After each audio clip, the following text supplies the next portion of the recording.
Welcome to the February 2021 program for the Dr. Harold C. Deutsch World War II History Roundtable. This is our 7th program in our 34th year of doing events.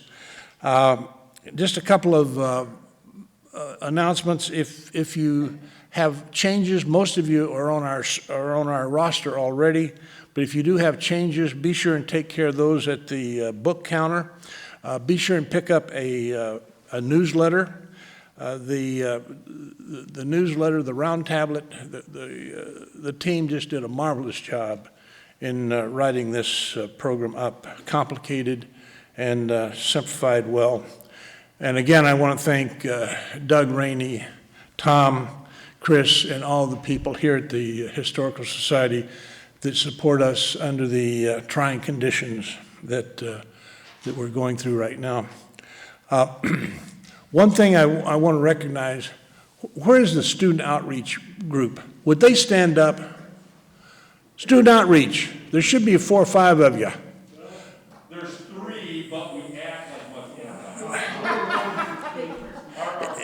one. It's called force multiplier, right? Yes, sir. Thank you.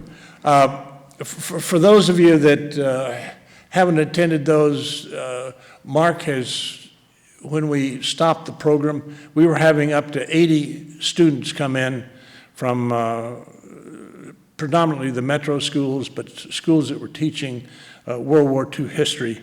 And we hope that that's going to be an endeavor that will maintain in our history programs throughout. But Mark, thank you, and we look forward to getting the veterans and the students back together as soon as we can. Axel, are you here? Oh, there's Axel. Sneaking up on him. Axel's got some books.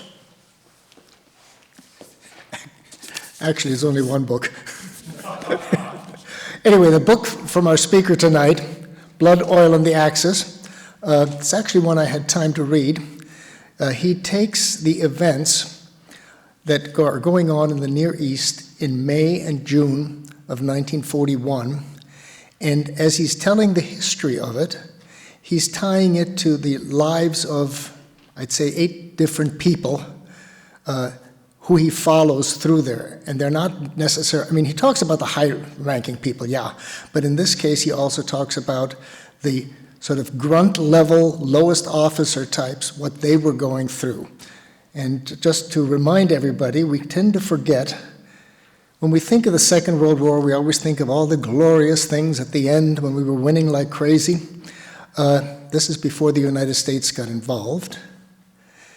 In May of 1941, the Brits were a little bit hard-pressed because Rommel had just advanced across Libya and into Egypt. They had just been booted out of Greece. The invasion of Crete was about to come. And lo and behold, they have a coup d'etat, a nationalist coup d'etat in Iraq that the Germans are supporting, and that has to be fought down. And then the next phase of it, when you get into June, now you still have the problem that Syria and Lebanon, which were French protectorates the wrong way, mandated areas, but that was controlled by the Vichy French, not the de Gaulle French. And now the British, with help from the Free French and so on, have to conquer that area back. It's very interesting reading. And then one personal comment.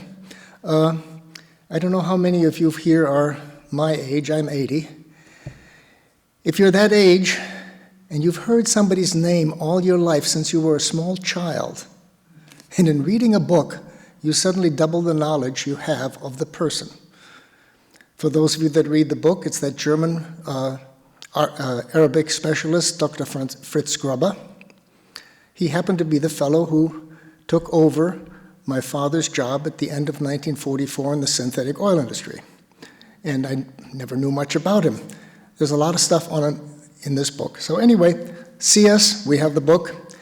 For next month, unfortunately, Mary Lou Generis does not have a book.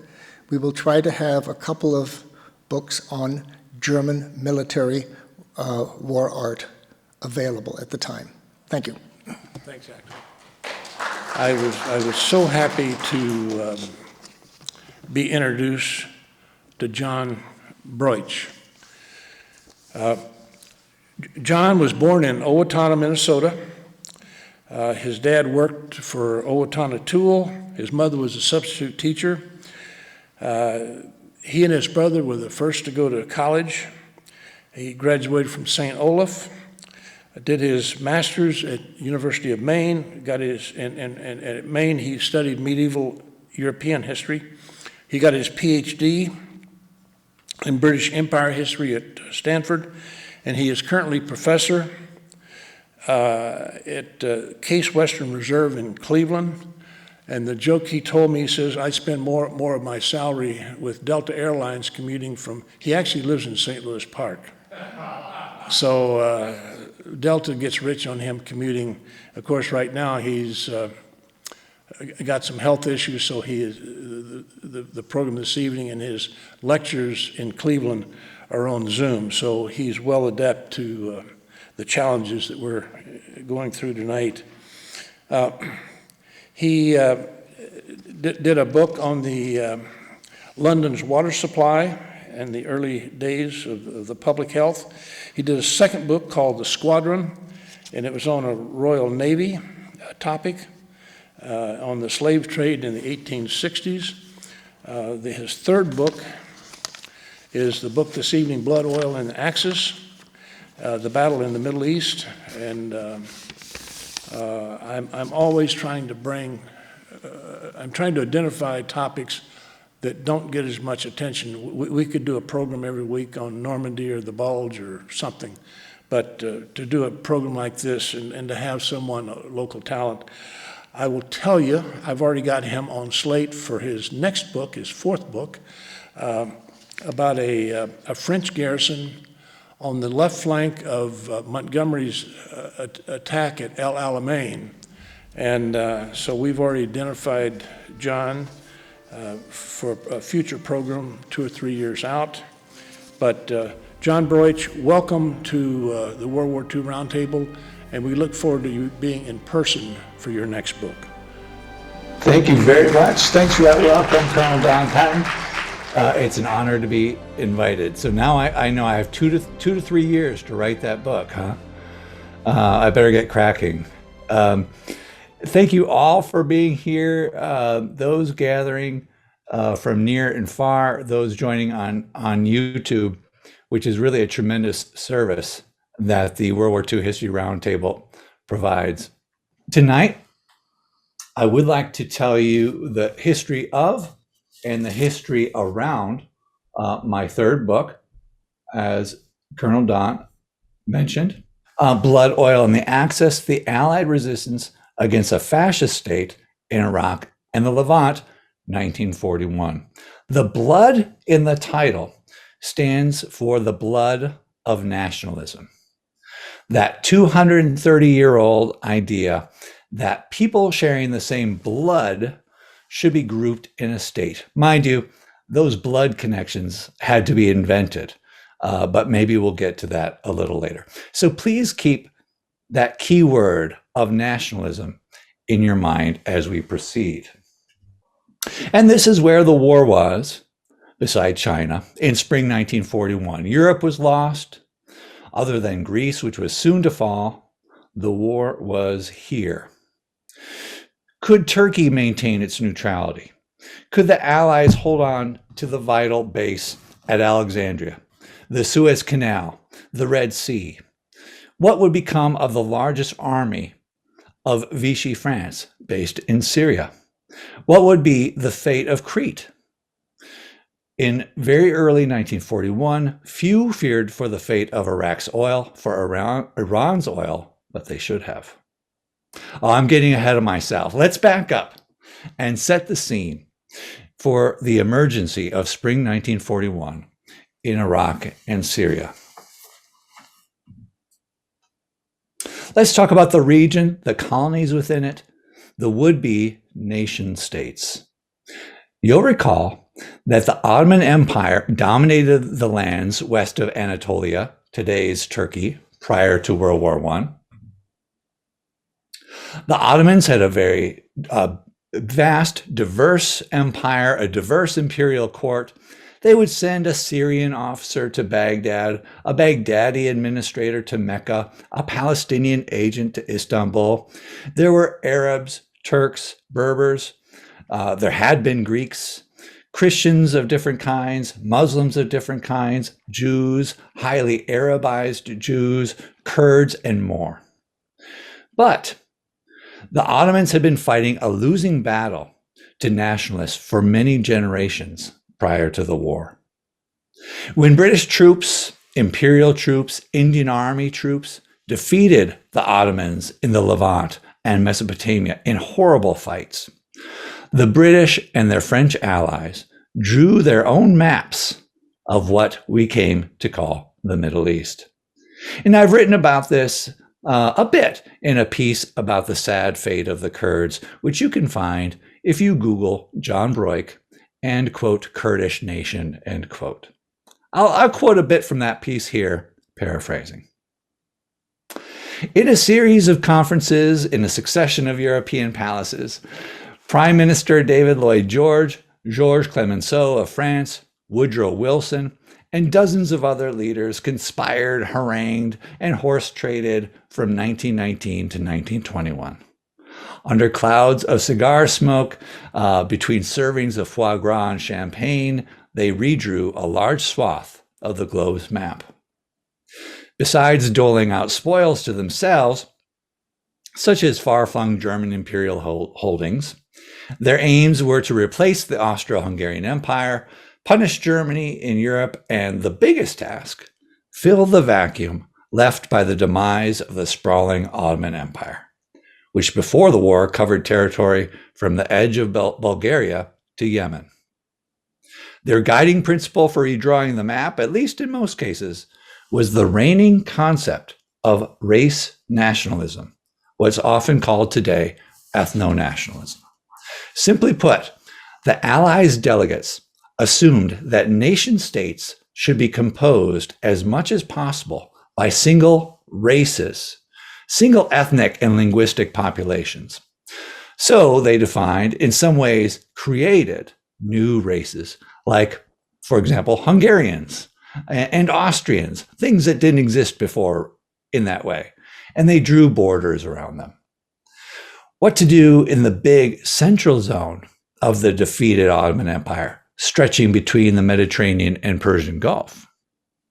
Should there be one big Greater Arabia or Arab Federation, as some British officials promised their Arab allies who revolted against the Ottomans? Think Lawrence of Arabia. Should there be many little nations with borders around Christian Arabs, Muslim Arabs, Armenians, Assyrians, Kurds? Following their race nation instinct, the British did support what they called a new, quote, national home for the Jewish people in former Ottoman Palestine. And of course, that's part of tonight's story too, because for Arab nationalists, the Jewish National Home Project represented a betrayal of promises of an Arab nation or federation. You'll recall President Woodrow Wilson's call for the self-determination of peoples after the war. Wilson himself, by the way, was explicit in calling for a new, broadly encompassing Kurdistan. And how that didn't happen.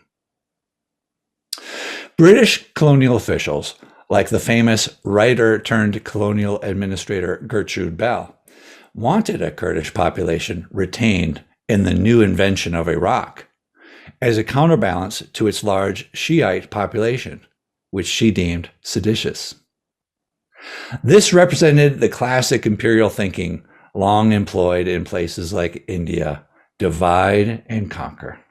The Kurds might not be particularly docile or loyal to the British, but they could be counted on not to unite with Arabs or Assyrians either, and throw off British meddling together.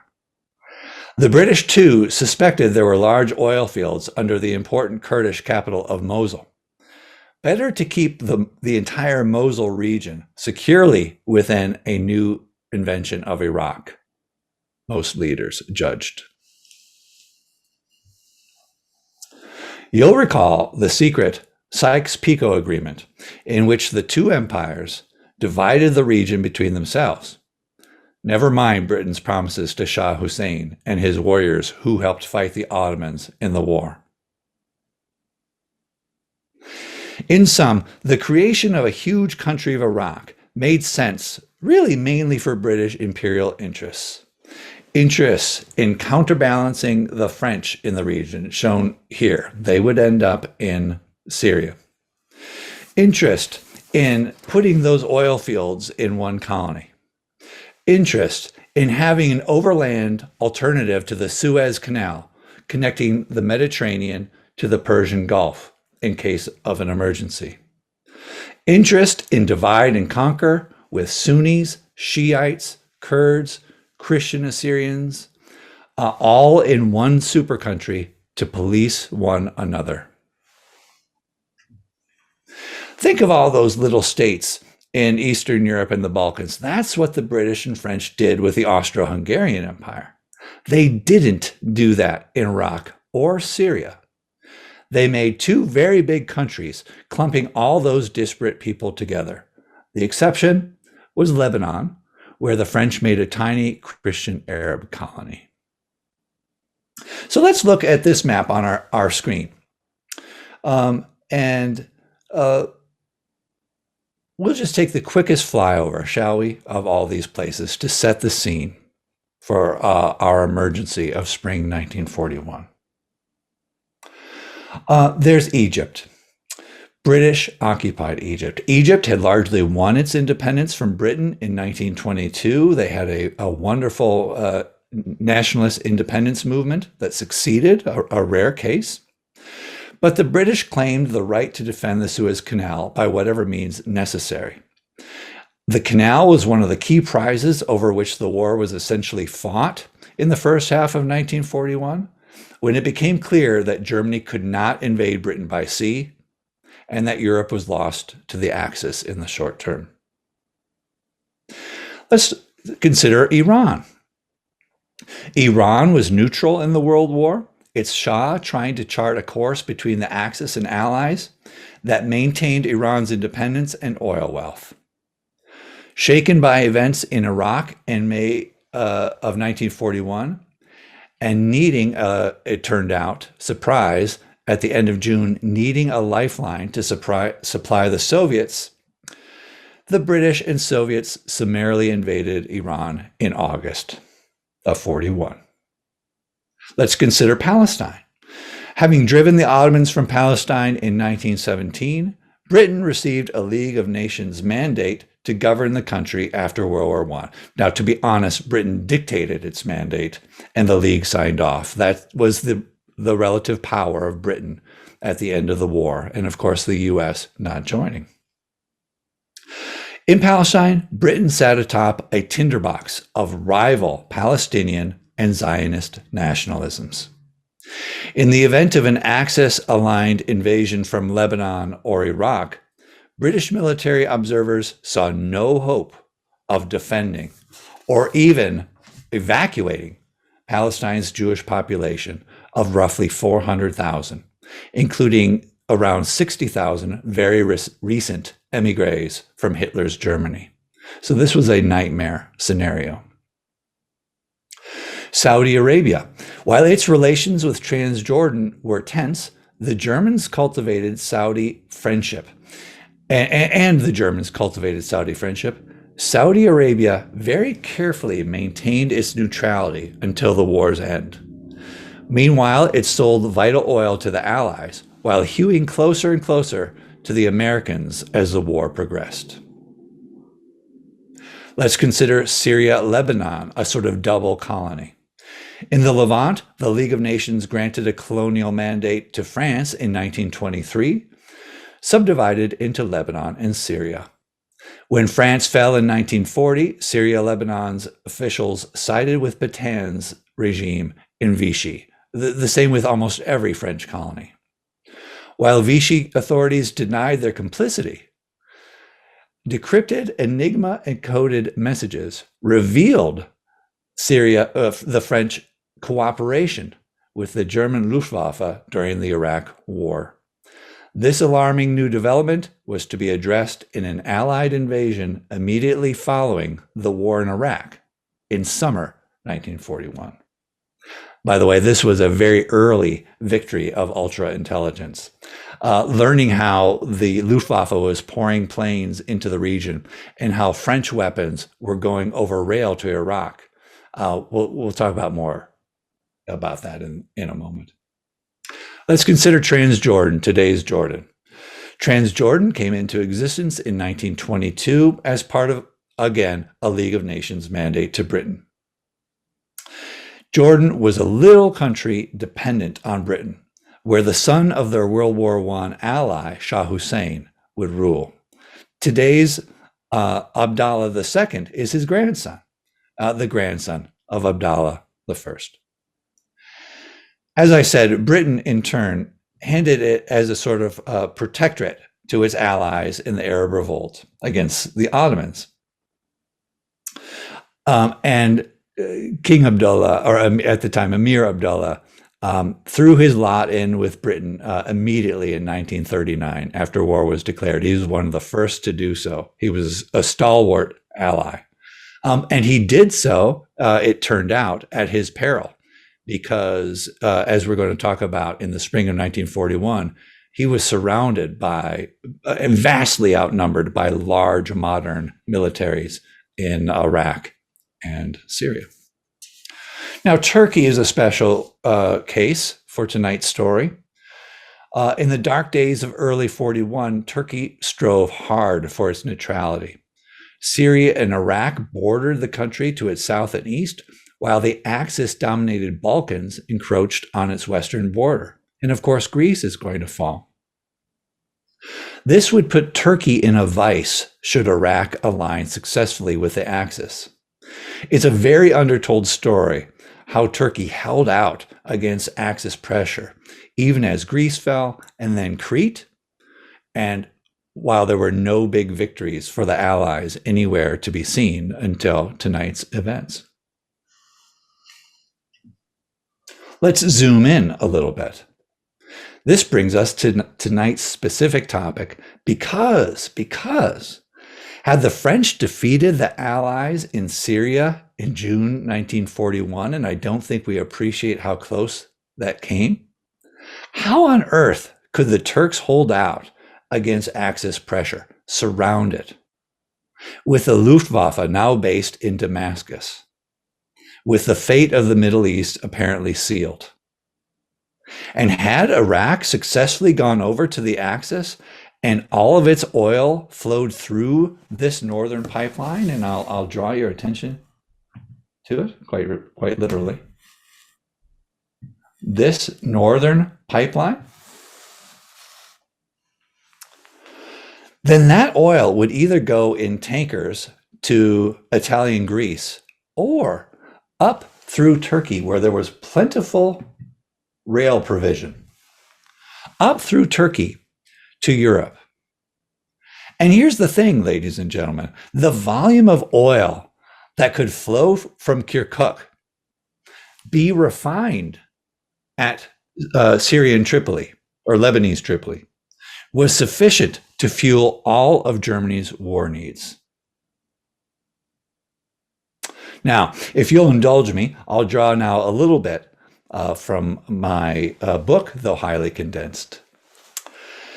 The British granted Iraq a large measure of independence in 1932, leaving it to the rule of Britain's old ally from the days of the Arab Revolt, Faisal I, brother to Abdullah I over in Transjordan, along with a parliament. The British granted the semi-independence on many conditions: that Iraq remain its close military ally, that British political advisors serve in Baghdad, more on those advisors to come, that 2 RAF air bases remain, that the British reserve rights of military transit across the country, and that British interests retain exclusive rights to oil extraction in the invaluable North Central oil fields. The British did not want to control Iraq directly. This is after World War I. They're looking to save money over there in Britain. But they wanted to maintain influence there as a regional linchpin, a vital stopover en route to India. And of course, a source of oil, though at the end of World War I, it wasn't apparent exactly how important that would be. And most of Britain's oil came from Cleveland, the Standard Oil Company, that built all the wonderful cultural institutions around my university there at Case Western. Naturally, this merely conditional independence was unsatisfactory to those Iraqis who naturally wanted a truly free nation. In the years between semi-independence in Iraq and World War II, one power bloc in particular arose: the military. Iraq was peculiar, a forced amalgam of sectarian and ethnic groups, Christians and Jews, Shiites and Sunni Muslims, Assyrians and Kurds, among others. Within its somewhat arbitrary borders were rival tribes and families, Bedouin people and people of the mountains, and people of the wetlands. How to unite such a disparate country? The Royal Iraqi Army, created in 1921, had an answer. Teach national unity through military service, a lesson its officers literally learned from Germany before World War I. So part of the way Germany had unified, you'll recall, was by passing young men through its army formed around the ages-old, powerful Prussian army. When Germany and the Ottoman Empire were close allies before World War I, young Arab men from what would become Iraq trained under these German officers in Istanbul. They literally rubbed elbows with the Germans. It's in school. This provided the seed of an idea of unifying the country through military service. And this crop of young Ottoman officers eventually aged into the senior military officer corps of the Iraq Army. And after 1921, when the British and Iraqis opened a military college in Baghdad, some of these very men became instructors and began making direct comparisons between Germany and Iraq. Let the Iraqi army, like the Prussian army, lead the way into making one nation, they said. Indeed, let them lead the way to a unified Arab Middle East.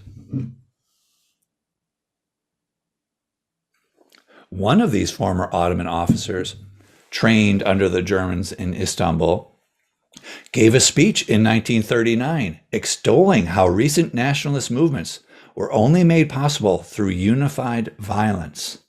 Mussolini's black shirts in Italy were his prime example. In the mid-1930s, this movement to make the Iraqi army the incubator of a unified nation achieved a major goal by securing national conscription. Iraq's many minority communities resisted, but the military violently put such resistance down.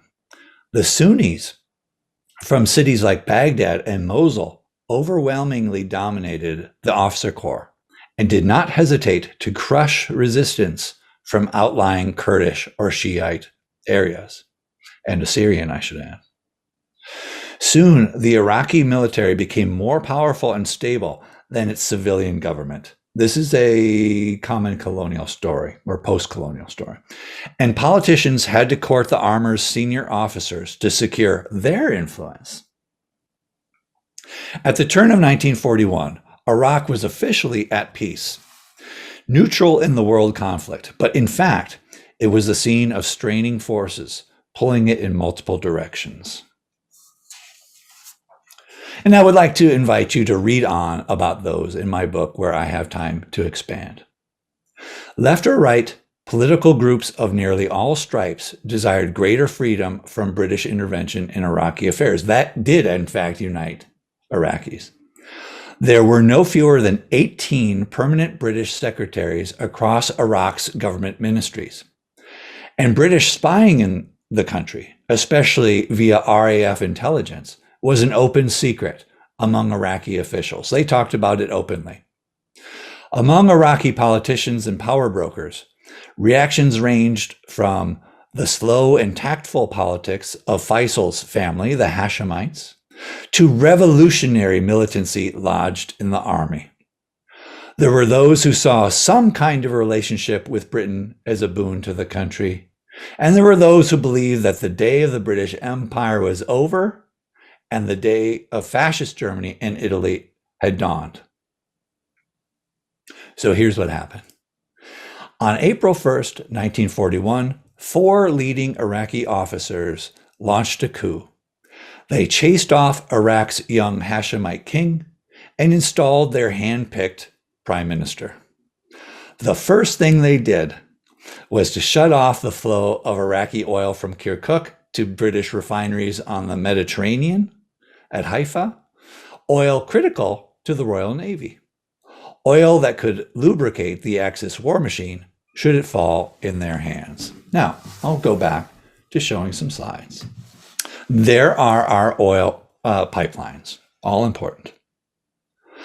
Well, let's check in back in London, where we have a keen observer by the name of Eric Blair observing, you might know him as George Orwell, observing the action in Iraq via the newspapers. And he said the following, and I quote, "At the very best, this is a disaster," end quote.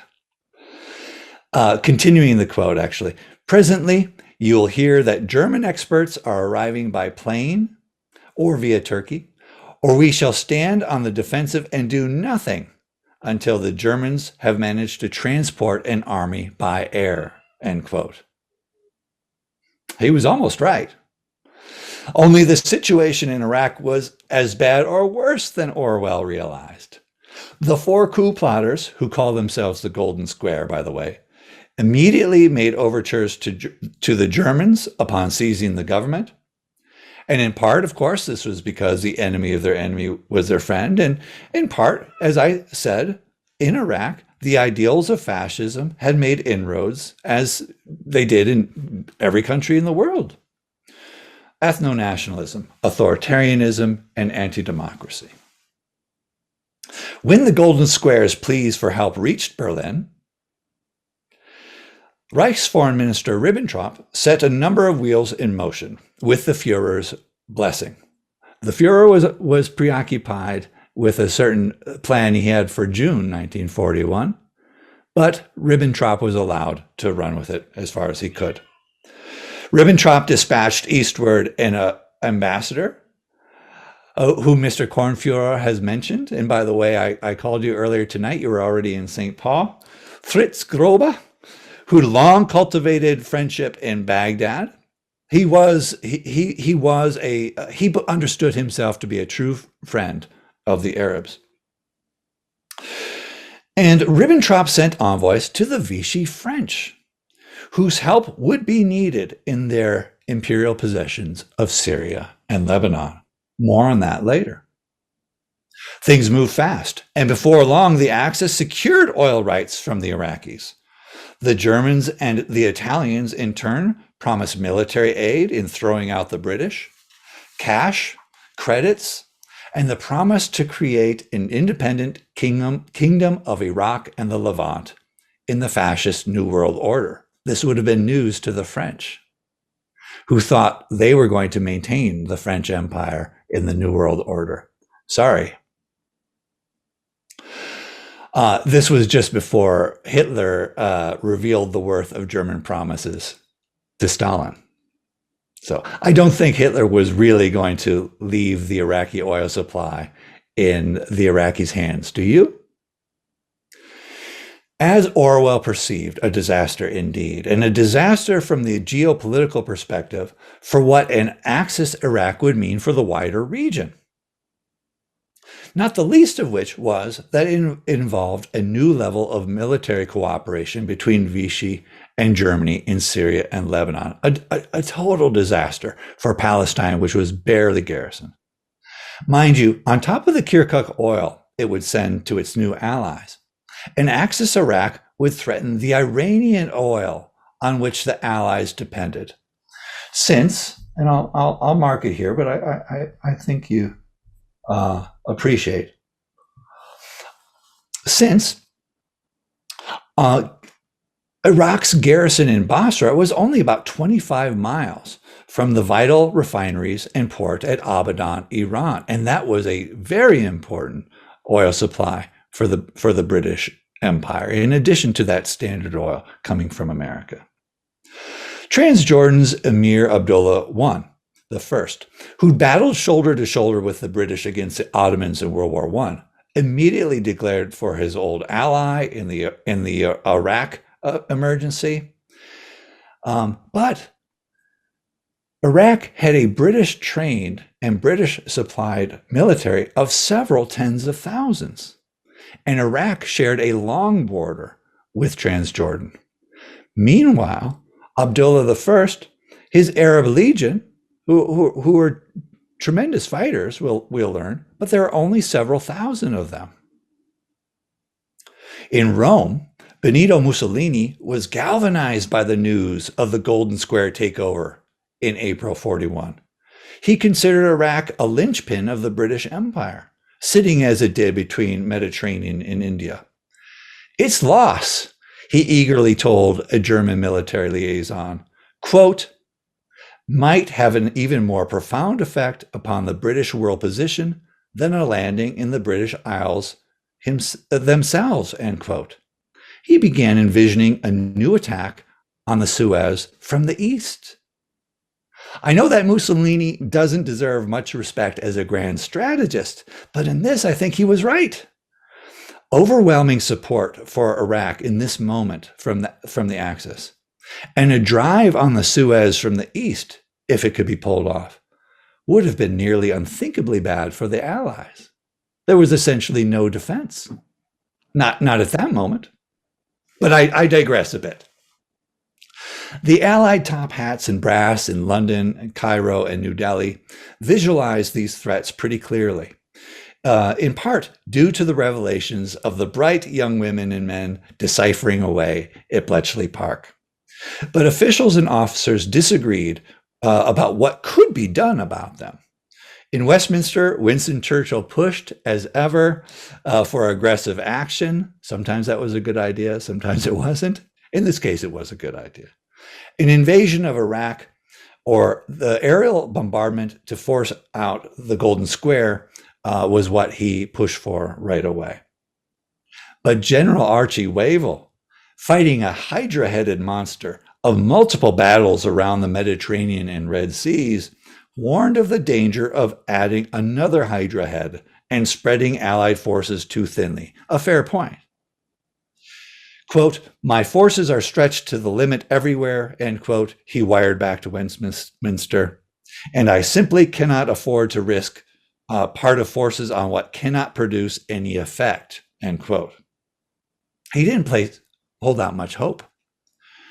Even if he could scrape up some units, he couldn't imagine them being sufficient to face the Royal Iraqi Army's 30,000 or so troops. When Churchill made it clear this was an order, Wavell began scraping. Meanwhile, observing from New Delhi, the Indian Army's commander-in-chief, Claude Auchinleck, suggested that the Indians should hurry to Iraq. There were already veteran Indian Army battalions fighting a bitter campaign against well-entrenched Italian units in Northeast Africa. Now Auchinleck proposed redirecting several units designated for shipping out to Singapore to Basra instead. About this time, the Golden Square's hand-picked prime minister was making non-belligerent remarks, and some British officials therefore argued against General Auchinleck's proposal for sending in the Indian Army. But in spite of the Iraqi prime minister's words, the Bletchley Park codebreakers were reading Luftwaffe messages about the ongoing shuttling of German fighters and bombers to Iraq. Auchinleck's proposal won out, thank goodness. And soon, 2 liners-turned troopships were steaming up the Persian Gulf. 2 more prepared at the docks of Bombay, later Mumbai.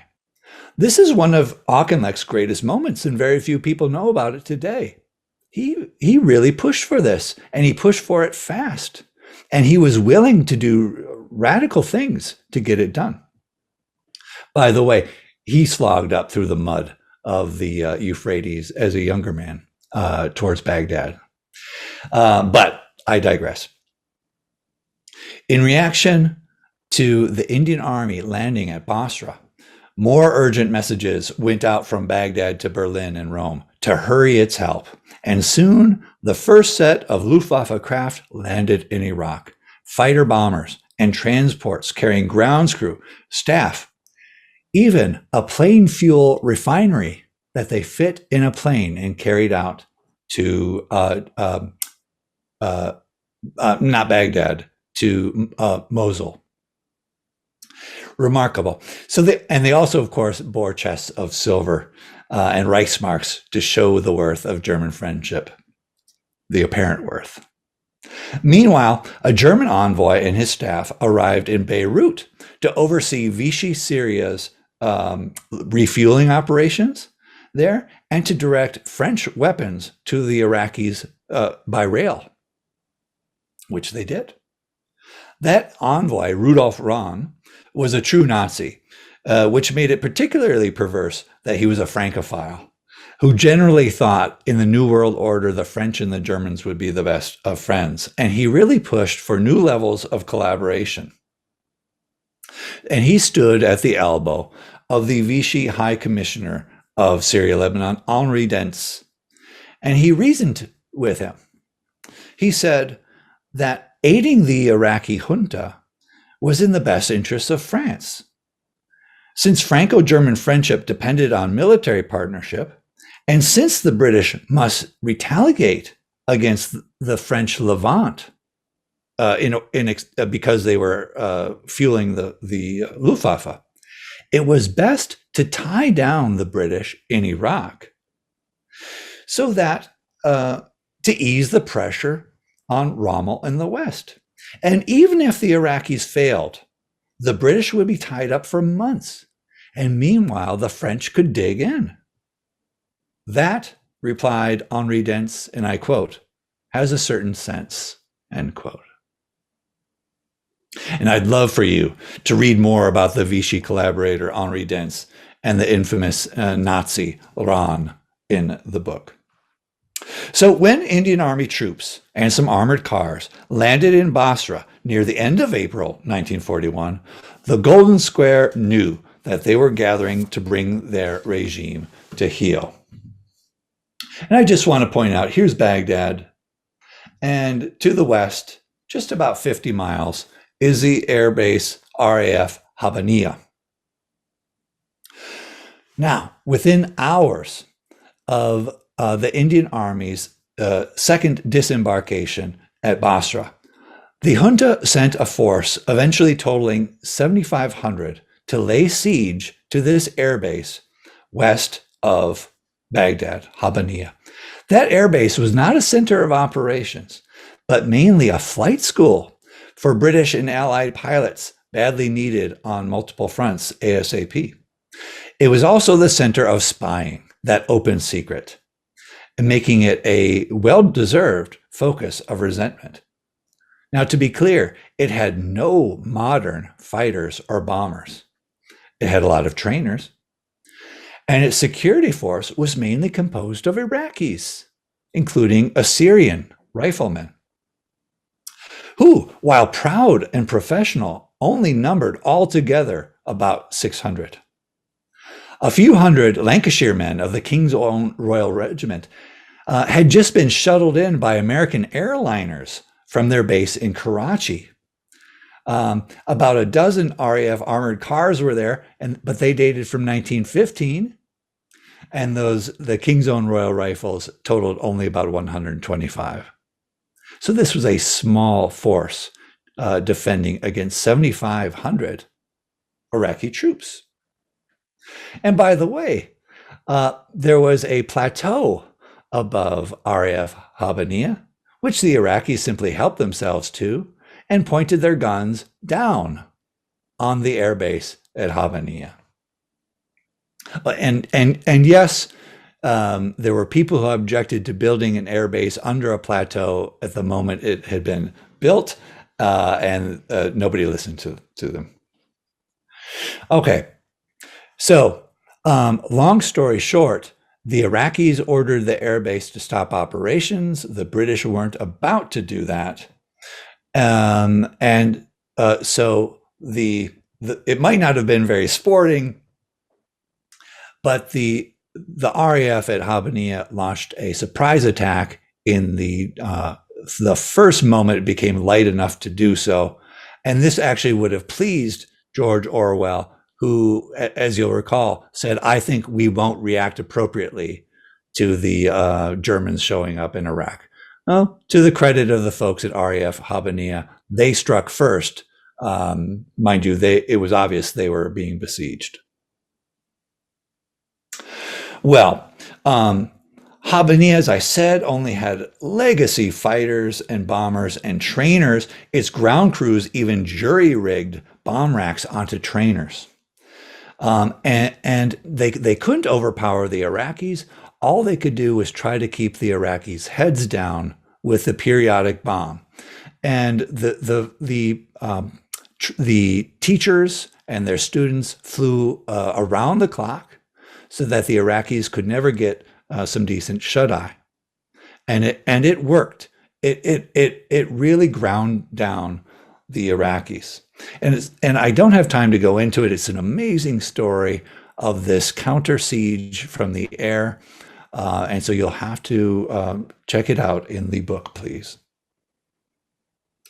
Well, while the jury-rigged bombers were battling the Iraqi siege, Allied relief forces, those forces Wavell scraped together, totaling only 2,000, started for Habbaniyah from the west, from Palestine and Transjordan.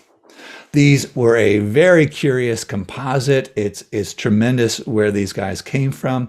It included the famous household cavalry, who you may have seen parading in Westminster if you've ever gone over and checked them out.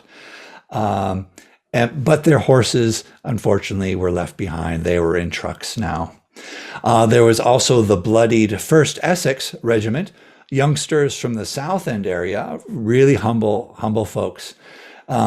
And they had recently broken and fled under a terrible Italian air bombardment on the Sudanese border. There were gunners from Lincolnshire who started the war as lighthearted territorials. That means reserve troops. They were called the Saturday Soldiers. But they had become bitterly experienced in the Battle of France before their eventual flight from Dunkirk.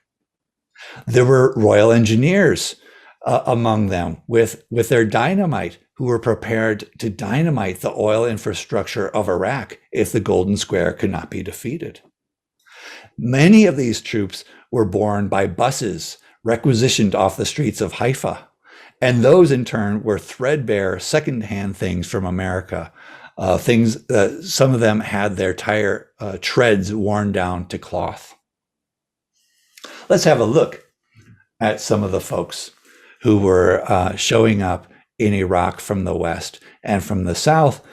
On the left, you'll see, really, you have to call them boys, don't you? And we have one of the characters in the book, Harry Chalk, right here. And I was able to communicate with his grandson as I prepared the book. We have Dr. Santipada Dutt. He's from the Indian Medical Service, and he was down in Basra struggling to keep his troops from getting malaria. And we have the famous John Masters here shown on right, frankly, he's one of my favorite writers of any genre. And he was a officer with the Gurkhas. So you can read John Masters' account of this invasion and many other John Masters books, and I really encourage you to do so. So also, not shown here, but on the cover of the book, leading forces out of Transjordan and into Iraq, around quagmires of dust, were the Rangers of the Arab Legion. They too had swapped their horses and camels for Chevys and homemade armored cars. And it was this Arab force that exchanged the first fire between Germans and Allies in this battle when 4 Messerschmitt 110s surprised this relief force and let loose with their devastating cannon. And in fact, defiant Arab Legion machine gunners hopped up in the back of their Chevys and responded with mounted machine gun fire in an effort to protect their column. And 1 legionnaire died in consequence. Despite this, the force from the west reached RAF Habbaniyah only to discover the Iraqi siege was over. The flight instructors and students had held off the Iraqis, had kept those Iraqis sleepless, until the Iraqis heard that a relief force from the west would soon descend upon them. And they returned to Baghdad, horribly mauled from the air on their retreat. In mid-May, refreshed and refitted at Habbaniyah, but frequently harried by strafing Luftwaffe planes and wary of a delay that would allow more Luftwaffe planes to arrive in the country, the relief force from the west and Indian Army Gurkhas flown up from Basra began their push in the direction of Baghdad. And so let's just situate ourselves as the men from at Habbaniyah need to push on to Fallujah. So first, the newcomers combined with Habbaniyah's Assyrian companies and the King's Own Royal Rifles to win Fallujah and its critical Euphrates Bridge. There was a battle spread over several days. A bombardment by Habbaniyah planes won the first round, but an Iraqi counterattack led by a few tanks nearly won the second round, which did in fact see the Allies victorious, but the citizens of Fallujah suffering. The Indian Army worked on connecting Basra to Habbaniyah meanwhile, and the Arab Legion ranged over the flanks of these fights to keep an eye on Iraqi garrisons, some of which did not join the fight, and win over the support of hinterland Shiite tribes. Mind you, some of these Arab Legion men were Iraqi. After Fallujah was taken, there was a path to Baghdad, but insufficient Allied troops to threaten the vastly larger Royal Iraqi Army. After companies were assigned to hold Fallujah, Habbaniyah, and Basra, pinned down various Iraqi garrisons, and maintain communications between Basra and the RAF base, there were only about 1,500 British, Iraqi, Assyrian, and Arab men and boys to send on to Baghdad. Aware that they were badly outnumbered and further split into 2 750-man columns, north and south, they moved out in the pre-dawn darkness of 28 May. And just as a quick aside, we have wonderful insights from Freya Stark, who was besieged in the British embassy in Iraq this whole time. Her observations about Iraq, about Iraqi nationalism and Arab nationalism were invaluable for the book, and I really hope you're able to read about her. So the hope, the only realistic chance really, was to rattle the Golden Square and send them retreating. And the Allies thought the most obvious retreat was for the Golden Square to take the train north to Mosul, where there were Luftwaffe operations. So the Arab Legion was tasked with breaking the rail. Whoops, and we're just advanced, and I'm bringing up my pen here to show you where the Arab Legion was cutting the rail line. Everything depended on the Golden Square panicking, or perhaps some army elements breaking with the Golden Square.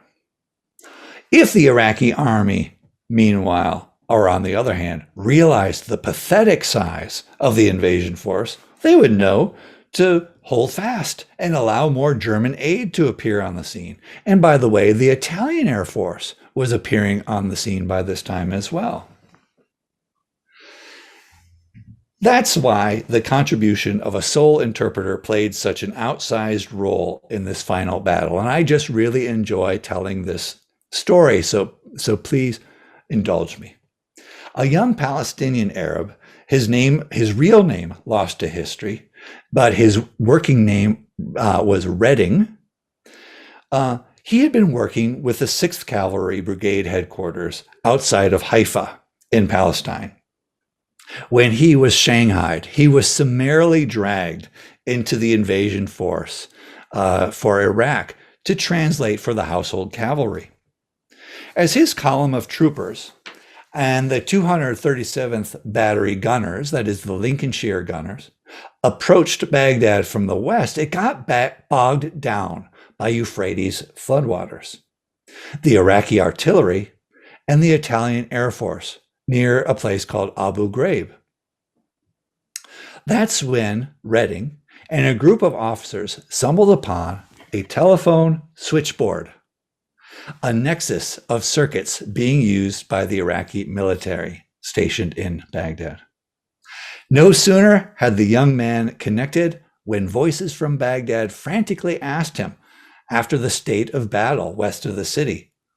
And the Palestinian, who had relatives in Baghdad, by the way, he adopted his best Iraqi accent, and he reported that a column of British tanks, of course there were none, a column of British tanks had skirted the Euphrates floodwaters and was encroaching on the city. The fiction spread, and soon Iraqi observers on other fronts reported seeing, even fighting, non-existent British tanks. Now we think they were seeing armored cars. We think they were seeing the turrets atop armored cars, but they reported they were fighting the British tanks. I so enjoy sharing that story. Subsequent Iraq and German reports tell how these fabled tanks were the last straw, sending the Golden Square and its supporters into flight in the last days of May 1941. Mosul had been successfully cut off, so those who managed to escape the country fled by way of Iran, and eventually to wait out the war in Berlin. The last Luftwaffe planes and personnel, meanwhile, retreated through Syria. One of the first acts of the triumphant Allies was to restore the flow of oil to British Palestine and stop the flow of oil to Vichy Syria.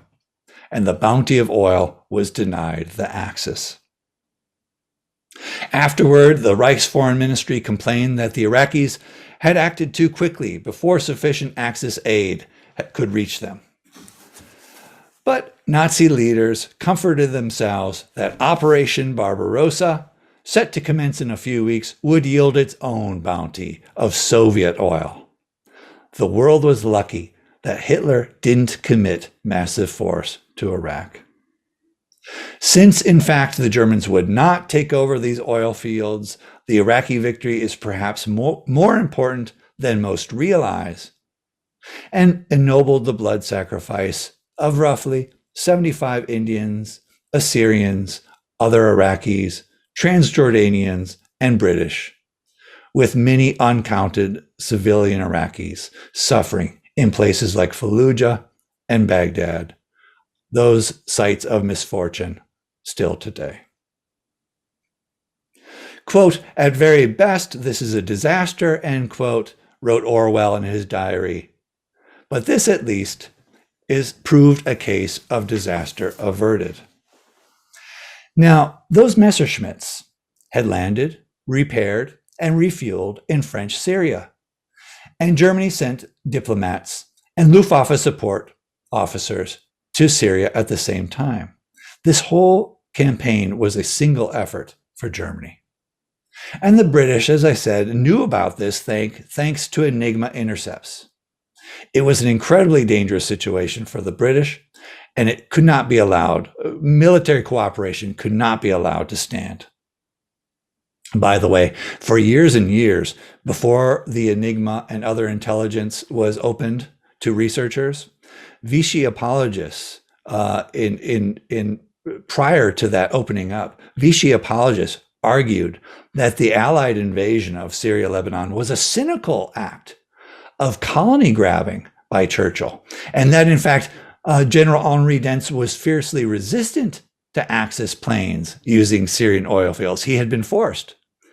Not so. And of course, that's a much deeper story of France coming to terms with its collaboration in the past few decades. Now, let's then have a look here at Syria. And the routes of invasion for the Allied invasion.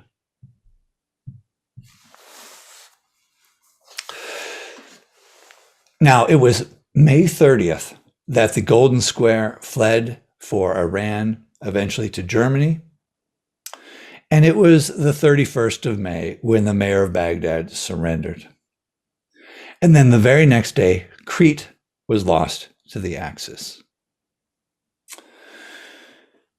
And listen, even after the success at Baghdad, Allied units had to keep on the move around the Baghdad region for the rest of summer 1941, never concentrating in one spot so that they could hide their low numbers and weakness. This is still not a story of Allied strength, in other words. That was June 1st. By the end of that week, the Allies invaded Syria and Lebanon. Australians, British, Transjordanian Frontier Force, Jewish Palestinian commandos, a Punjabi regiment, the Rajputana Rifles, that from a princely state, not from British India, the Royal Indian Army Service Corps, all those folks driving trucks who win wars, the Free French of many nations, fighting in the Free French Foreign Legion. They all combined, about 30,000 or so Allied troops, with the Royal Navy hanging off the coast, and RAF support, about 50 planes, finally some modern planes. And they were facing 35,000 Vichy troops, including a corps of about 8,000 Metropolitan French. And they had about 180 aircraft, 90 light tanks to perhaps 20 on the Allied side, and Vichy naval support. That was 7th of June. There were Allied commandos who suffered terribly on the Syrian coast. An Allied commando unit was decimated near the Litani River. And for the first week, the Allied advance was costly and slow. The Vichy French fiercely defending, usually in alpine terrain. The RAF successfully evened the odds somewhat by damaging much of Vichy air power on the ground, because those Vichy airfields had poor defenses. But that meant the RAF often had to leave Allied infantry uncovered, and also because the RAF had to cover the fleet off the coast.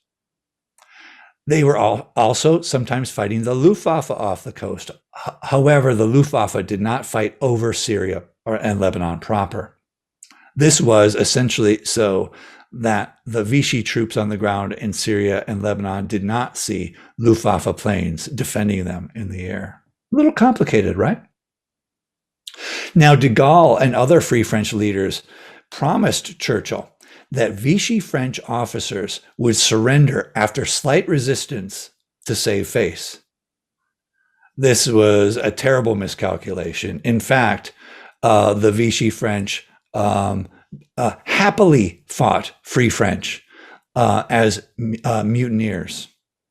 And some Free French officer POWs were hung as mutineers. So this is about 8th to 16th June 1941. I want to show you a picture of the Indian Army, who helped capture Damascus on the 20th of June. In part, they captured Damascus because of a remarkable scene of withstanding a siege in a Damascene suburb called Metzi. And I encourage you to read about it in the book. It was sort of a reverse on the Alamo. You had Indian Army troops courageously defending themselves in a stone house against Frenchmen in tanks and their supporters. And because they held out in this stone house outside Damascus, it distracted from a much larger force and on its final push on Damascus. And I want to honor the Indian Army troops by showing you them there as they enter Damascus. But still, it's 20 June, they captured Damascus, but the thing is not settled yet. And the rest of the allies over in Iraq have to join in the battle from the east.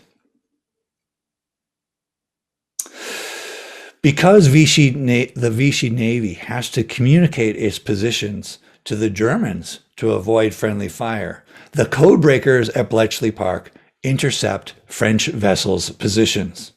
And very sadly, very pathetically, a Vichy sub is sunk on the 25th of June because the Allies know where it is. And so a sub is sent to the bottom of the Mediterranean. Here's that additional force entering Syria from the east. People like the Indian Army, the Gurkhas, John Masters, and Harry Chalk of the 1st Essex, and others.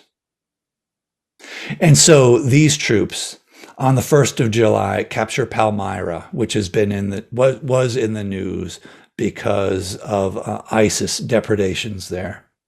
And the Arab Legion, again, played their role, entering Syria from the east as well. And they threatened Aleppo. Well, with those doughty Australians coming up the coast towards Beirut, Vichy has to ask for terms because the Australians are about to enter Beirut. That's on the 10th of July. And on the 12th of July, Vichy authorities signed a ceasefire. Here are those Free French, some of those Free French troops. In this case, they are members of a platoon led by an American, one of the first Americans to fight in World War II, Jack Hazy, a volunteer of the Free French Foreign Legion. He was champing at the bit to fight the fascists. And of course, America is not even close to entering the war.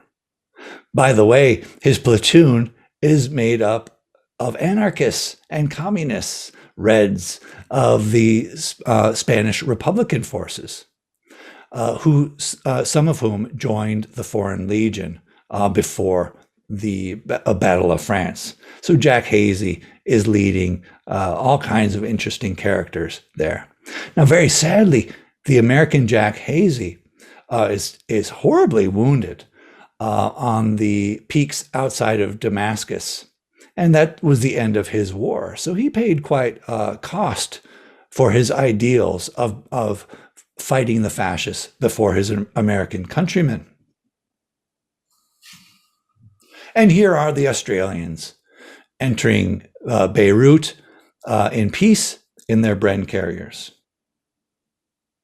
As a side note, and I really would like you to read about this in the book, those Vichy soldiers in Syria and Lebanon overwhelmingly chose to return to France, and that was part of the peace settlement. They could return to France, occupied or unoccupied, rather than join de Gaulle and the Free French. They so hated those mutineers of de Gaulle that they would rather go back to a conquered France than fight beside them. And that's a really complicated story. So now, let me conclude in just a few minutes here. As ever, the outcome of the spring 1941 fights came down to the sum of individual choices. And my book, in part, seeks to show why people made them. Had a few thousand people chosen differently, the balance would have been tipped towards results that range from bad to horribly worse.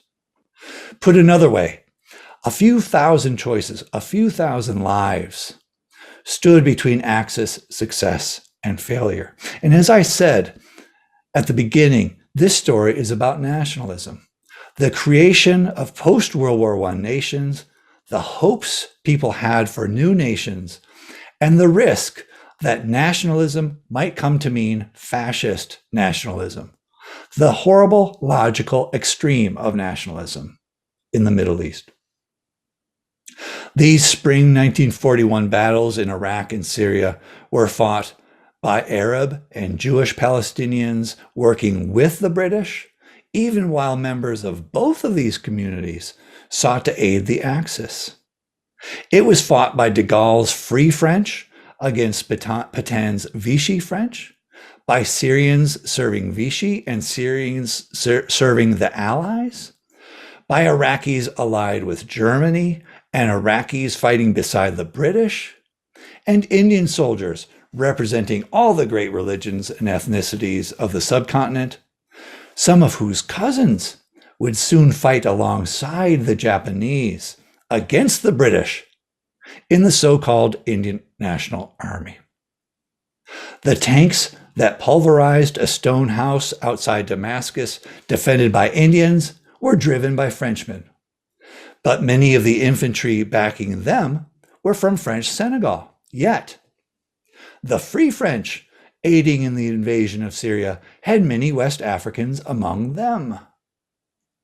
The campaign was fought by a young Jewish officer in the Iraqi army and Jewish commandos who lit up Vichy fuel stores and ammo dumps for the Allies.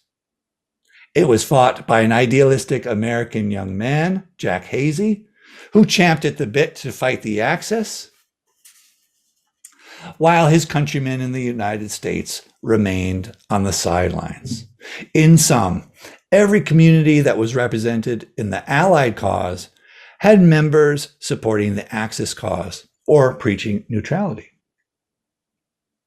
This, in part, is a story about strategy, geopolitics, and oil, but it's also about individuals.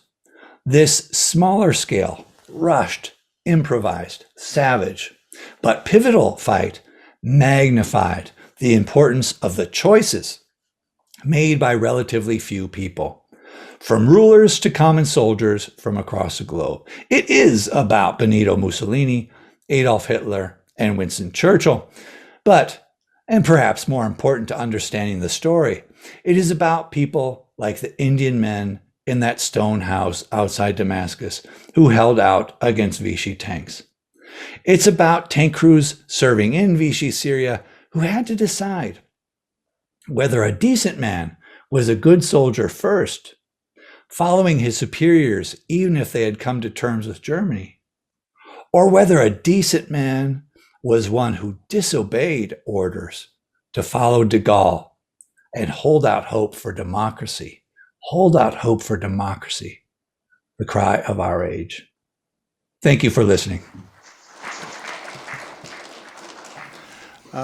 We're very grateful to have General Joe Votel, who was commander of the Central Command in the most recent. And if you follow the names in John's presentation, many of them were familiar then as they are now. General Votel Graduated from Cretin-Durham Hall, 1976. He graduated from the Military Academy at West Point, 1980. He has been through the U.S. Command General Staff College, the War College, and is most recently retired as the commander of the Central Command, CENT, and many awards and decorations.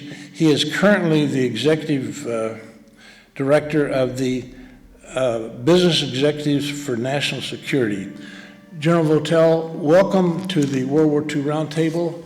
I'd like to hear your comments as you maybe fought some of the battles that John described.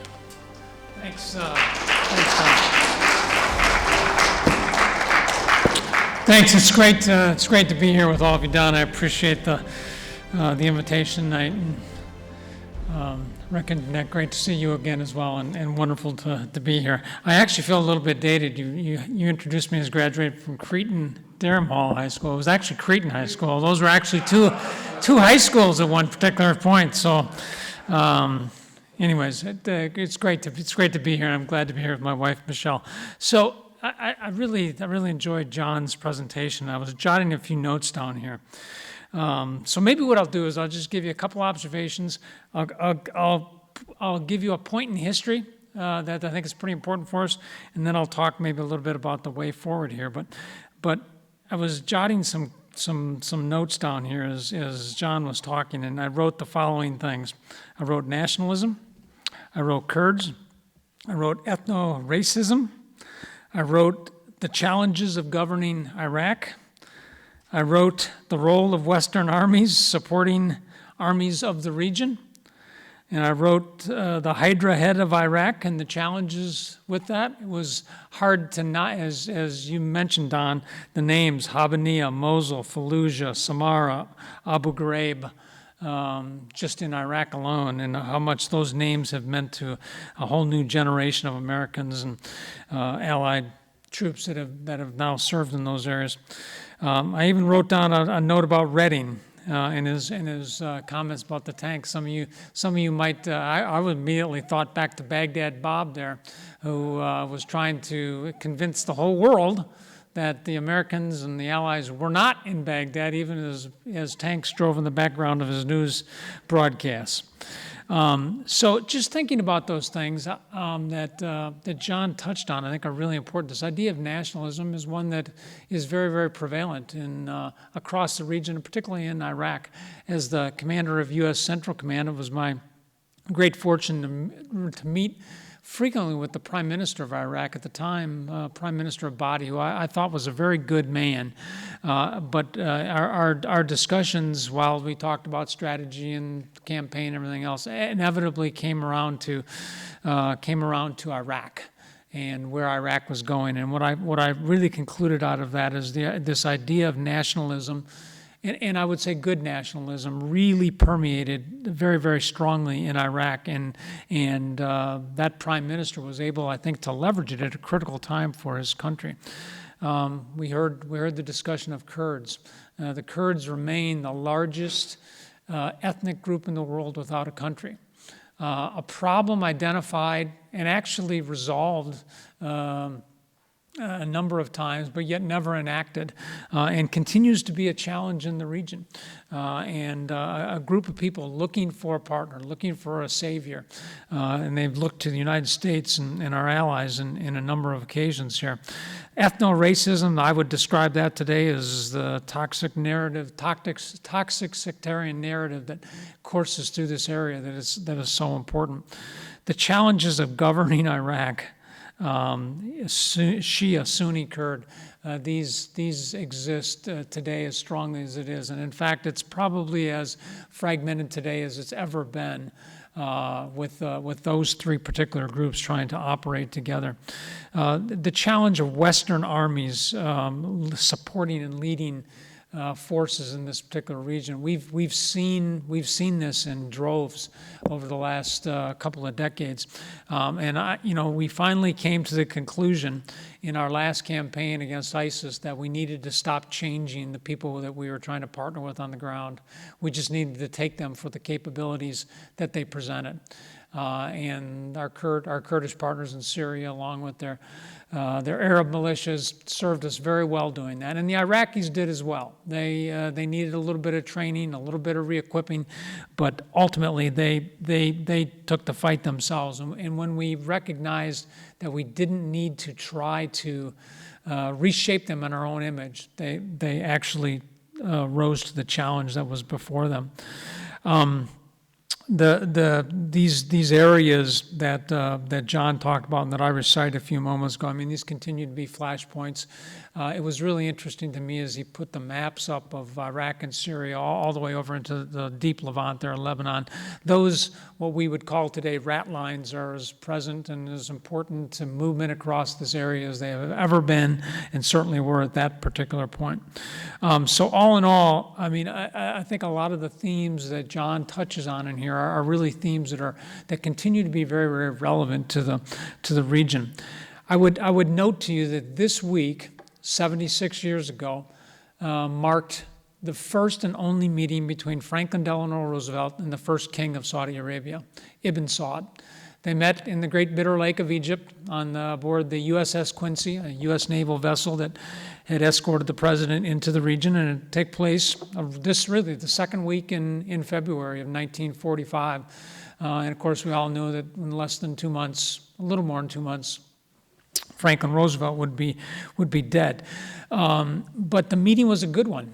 The two men hit it off well together. They had a level of camaraderie to them.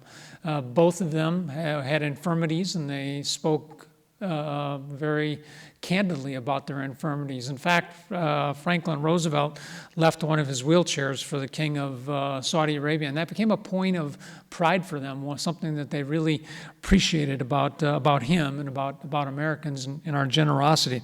They also both agreed that they really, while the leadership of their respective nations and kingdoms were inflicted upon them, they both desired just to be farmers.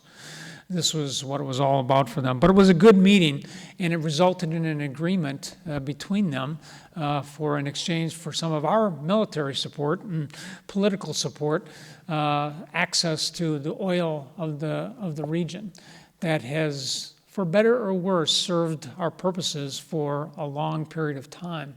And so as you kind of think about what Hitler and Mussolini and Churchill and others were thinking about back in 1941, clearly Franklin Roosevelt was paying attention to that.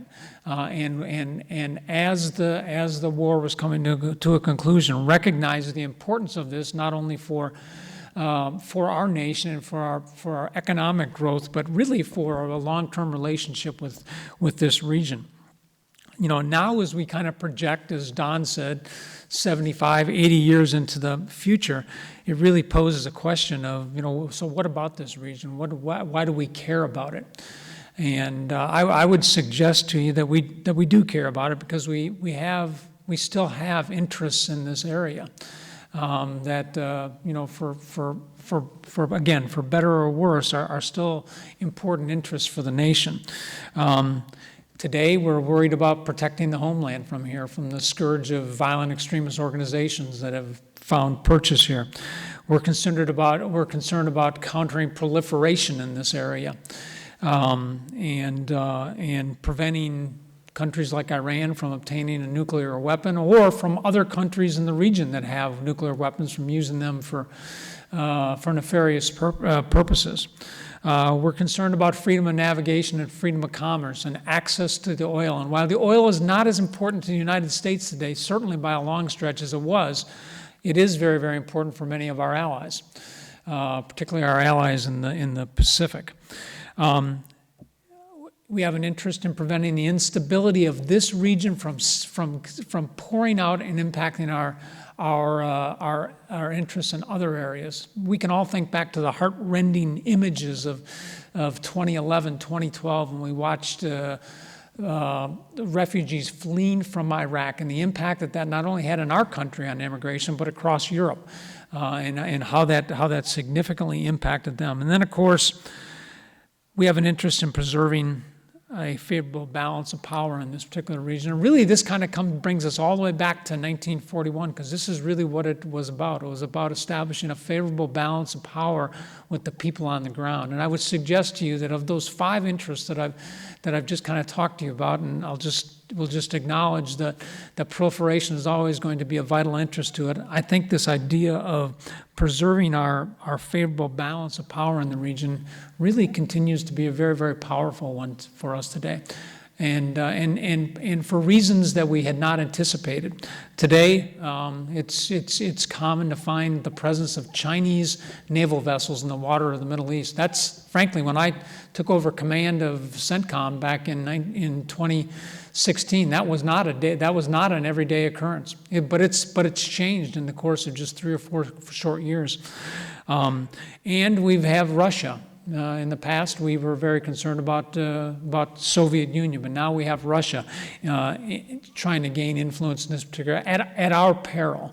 So, if nothing else, this region remains an area where we will have to compete into the future. It doesn't necessarily mean we'll have to have tens of thousands, 100,000s of troops on the ground, but it is an area where we will have to compete militarily, diplomatically, informationally, economically to preserve our interests. So, Don, I appreciate the opportunity to share a few reflections with you on the area there. I've really enjoyed listening to this, and I think it's a good reminder that the more things change, the more things actually stay the same, particularly in areas like this. That's the reason we study history, right? That's right. That's right. Well, listen, we're going to go to a Q&A. Why don't you just stay right here? Can you flash John on the screen? Professor Broich, thank you. You had mentioned that the second topic in your title was sort of the lure for the Axis, so the oil. Could you describe exactly the controlling mechanism? Was it BP, British Petroleum, that owned the oil facilities and the pipelines, or was that nationalized? And then General Votel mentioned about Saudi Arabia and the burgeoning relationship of the United States with Saudi Arabia, and how maybe the confluence of oil between allied partners changed. If you could address that. Thank you, sir. Yeah, thank you. And thank you, General Votel. It's tremendous to have that perspective. And some of you will note that my chapter headings tend to be quotes actually from around 2003 in the book. And some folks at the publisher weren't sure we should do that. They thought it was disjointed, and I thought it made a good point. So thanks again, General Votel. And thank you for your question. It was British Petroleum, indeed, not nationalized. So you have that right. It was a corporation, and they had rights to operate the wells in Kirkuk and Mosul areas. And then the question about Saudi Arabia. Saudi Arabia had a bit of a tense relationship with the British, and very often over the border and cross-raiding with Transjordan. So it was perfectly natural for Ibn Saud to meet with President Roosevelt, and for President Roosevelt to see an opportunity there to expand American influence in the region. I've got a question. You didn't talk much about Turkey. Turkey a few years ago seemed to be aligning with the West and Europe, but recently what I read in the newspaper, it seems like it's less and less interested in the West. Could either of you comment on that? I think you're exactly right. In many regards, the relationship between the United States and Western countries, NATO partners, and Turkey has been growing apart for a long period of time. And I think the start of that really kind of comes really begins back in 1989, 1990 with the really with the conclusion of the Cold War and the valuable relationship that we had with them. There's been a slow drifting, I think, that has taken place over a long period of time, and it came to the head in 2003 when they refused us access for our troops and equipment to get into Iraq, and it's continued to this very day. It's been exacerbated by things like our relationship with the Kurds, and that's been a flashpoint. Although I don't know that is the most significant thing. I think the most significant thing has been this really subtle but very definite change under President Erdogan's leadership in terms of the direction that Turkey is going. He is very much, in my estimation, thinking very much about how he reestablishes previous Ottoman boundaries and lines in the region, and reestablishes their level of hegemony in the region. He views himself as a direct competitor to Saudi Arabia as the Sunni leader of the region. That has not taken place yet, but it certainly is. And of course, we now see him operating on the periphery of the region. Turkey operating on the periphery of the region, in Libya, in the Eastern Mediterranean, in places like Nagorno-Karabakh, where he is exerting his own influence and creating, new facts on the ground with that. So I think this is definitely growing apart, and where that goes, I think it'll be a big challenge for this administration. But there's very definite growing apart of Turkey with kind of the traditional allies that they've had over the last 30, 40, 50 years. Just a question about the Golden Square. I understand all 4 of them were executed in various war crimes trials when the British caught them, but I got the impression that they were more a conspiracy than a nationalist leaders, and that, like the troops set into besiege Habbaniyah, were told they were going in on a training exercise as opposed to, yes, you're going to attack a British air base, and apparently were quite surprised when people started dropping bombs on them. Was this part of the problem the Iraqi army had in dealing with the British, that it was a clique trying to sort of foment something but not telling everybody what they were getting into? You make terrific points, and that anecdote about the idea that we were going out to Habbaniyah for a training exercise is absolutely correct. I've read it firsthand from observers in their memoirs. So that's absolutely true, and it does suggest that the Golden Square didn't have confidence that it could lead 30,000-man army in this. So you're absolutely right. It's a great observation. The Golden Square expected the troops under their command to follow orders, and then they expected to start a wave. We also believe that garrisons in the north at Kirkuk and Mosul were waiting for the outcome around Baghdad. So this is another reason it's great that Auchinleck succeeded in getting quick action. It is an instance when Churchill was right to push for quick action, and it's great that Archie Wavell could scrounge up some troops, because given enough time, the Luftwaffe, and there's no reason not to think that there would have been more officers flown in on those transports as well. Given enough time, the Luftwaffe would show up in more force, the Italian Air Force would show up in more force, and then those garrisons up in Mosul and Kirkuk would say, okay, we can do this.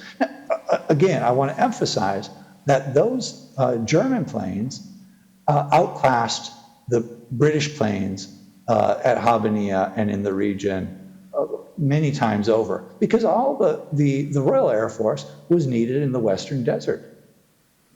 So thank you for that. The anecdote about we're going out to Habbaniyah to train is absolutely right, and does point to how the Golden Square was a bit on the edge.